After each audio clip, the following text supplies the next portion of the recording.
part one, we talked about the birth of hip-hop and its origin. Now we're going to talk about hip-hop becoming a subculture in our society. To many, hip-hop isn't just music, it's a culture.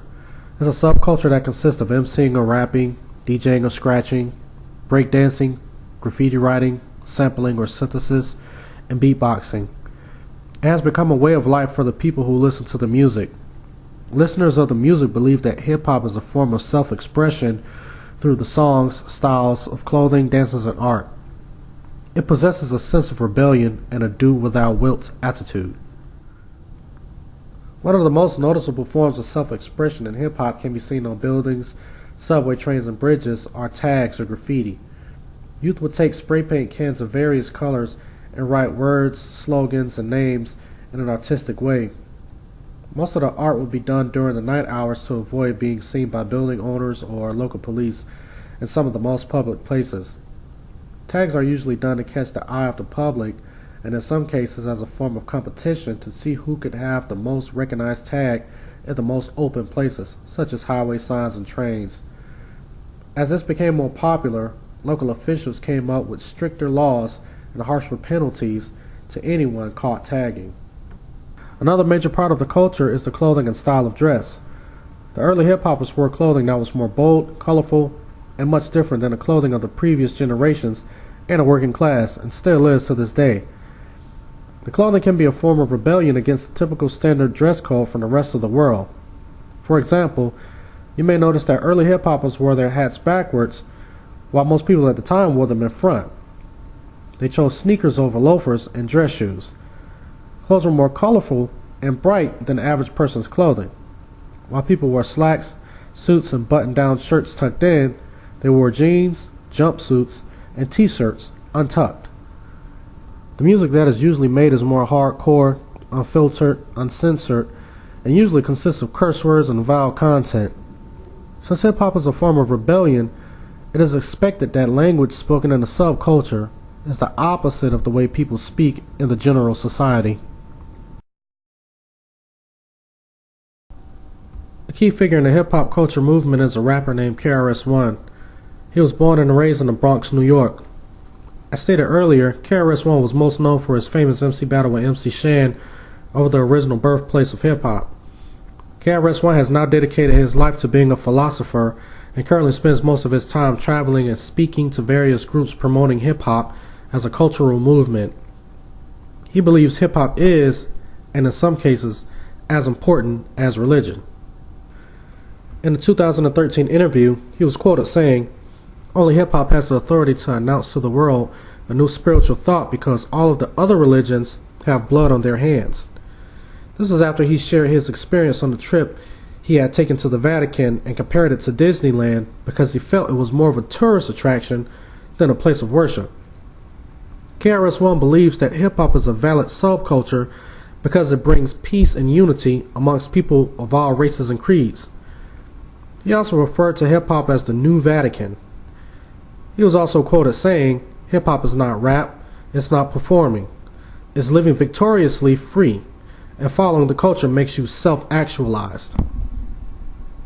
This form of teaching comes from the do-what-thou-wilt motto. Don't live by the rules, defy them, because you are your own person and you make rules for yourself. Whatever you feel, do, and as long as you do it in the name of God, it's okay because He wouldn't have given you the talent to do so. This is actually the principles that the Freemasons live by. They believe that all religions lead back to the same God, so no one is wrong in their beliefs. We see the same tactic being used by Satan in the book of Genesis, where he deceives Eve into eating the forbidden fruit. Knowing what God had said about the fruit, both Adam and Eve still made the choice of eating it anyway because they wanted to become gods themselves. It was the do-what-thou-wilt attitude that led them to defy a direct order from God. As stated in a lecture at Temple University in 2004, KRS-One goes on to say, hip-hop created a parallel community in society.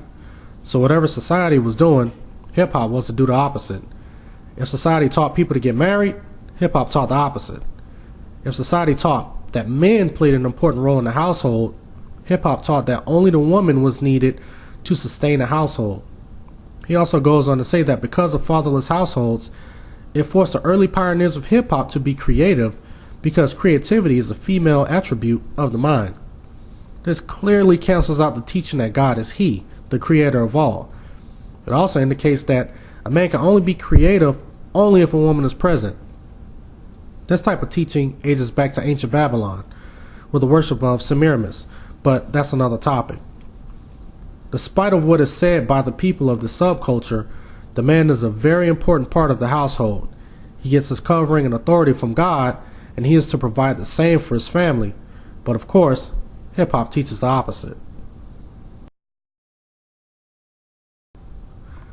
KRS-One also has a ministry called the Temple of Hip Hop, which was started back in 1996.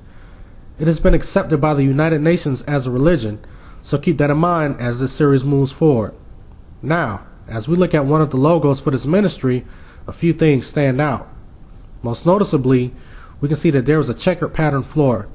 This is the same type of flooring you will find in a Freemason lodge. Another symbol you will notice is the sun at the top of the logo. This is an old age symbol dating back to ancient Babylon as worship of the sun god. In this picture, it is most likely a depiction of the symbol for the Egyptian sun god Ra.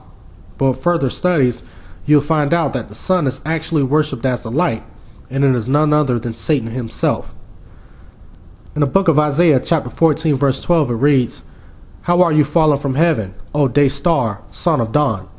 How are you cut down to the ground, who laid the nations low?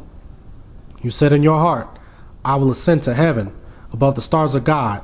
I will set my throne on high.